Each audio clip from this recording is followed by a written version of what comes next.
Ready to unleash your podcast to a massive new audience? First, let's begin with Buzzsprout. You'll need to export your podcast RSS feed, which is your podcast's unique address. Look for the option to export or copy your RSS feed URL within your Buzzsprout dashboard. It's usually found in a section labeled RSS feed or distribution. Copy that entire URL as you'll need it very soon.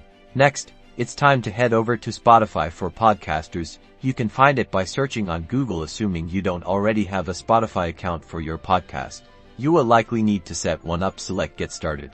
Once you're signed in, you'll want to navigate towards adding your podcast. You'll likely be prompted to submit your podcast's RSS feed. Paste that URL you copied from Buzzsprout into text field provided. Spotify will then request some details such as your podcast title, category, and language. Verify this information matches your existing podcast details. Then finally submit. You'll eventually need to verify ownership of your podcast, which involves receiving a verification code. Spotify will start importing your podcast episodes, and you might need to wait a bit for that process to finish. Once your podcast is live on Spotify, submit a notification to your listeners and let them know where they can listen. You've successfully migrated your podcast